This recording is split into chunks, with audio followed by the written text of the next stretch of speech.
Now for our What in the World segment.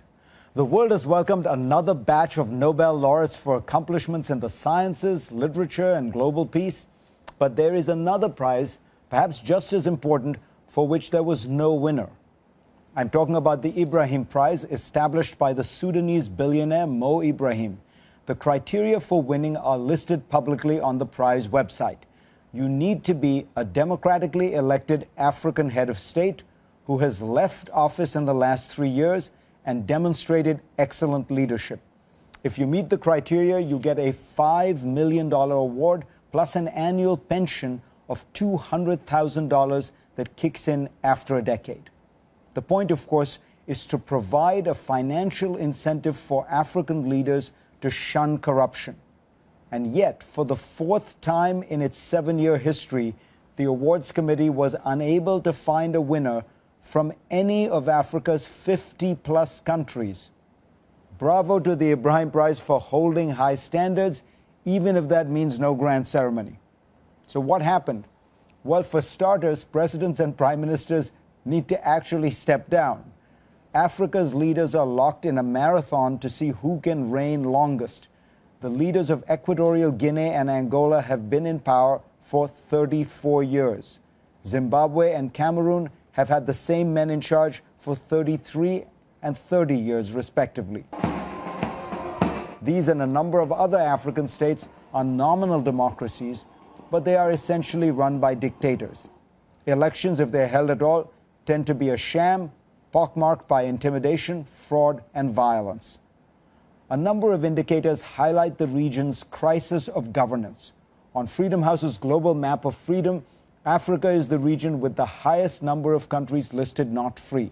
On Transparency International's corruption index, most African states are shaded red, denoting graft instead of yellow for least corrupt. Now, alongside all of these dismal rankings lie a set of numbers singing a very different tune.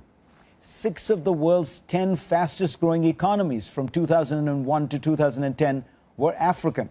According to Ventures Africa, the continent now has 55 billionaires. Great strides have been made in creating wealth and expanding development.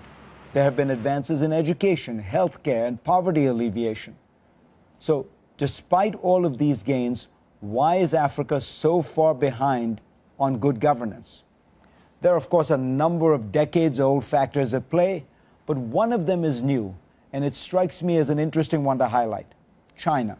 For decades, NGOs in Western countries have tied aid money and trade to promises for greater transparency among Africa's countries. But China has upended the system. Beijing is known to give aid and sign trade deals with no strings attached. Instead, its priority is to extract commodities at the best possible price. And that, in turn, has led to the commodities boom, which has fueled growth in Africa. According to a New York University study, trade between China and Africa has risen from $10 billion in 2000 to $166 billion in 2011, a 16-fold increase. China is now Africa's largest trade partner. And as I reported last week, China's total aid budget has surged as well, from $1.7 billion in 2001 to more than $189 billion in 2011. A substantial chunk of that aid goes to Africa. In the short term, Africa's leaders may rejoice at having struck a good deal. They no longer need to listen to Western criticism because China and other countries like Brazil and India are willing to trade no strings attached. But Africa's dictators should beware. All they need to do is look north to the Arab world, and they will see what happens when leaders suppress freedom and stick around too long. Meanwhile, Africa's young population, and it is huge, is getting smarter, more connected, and perhaps more likely eventually to rebel against repression.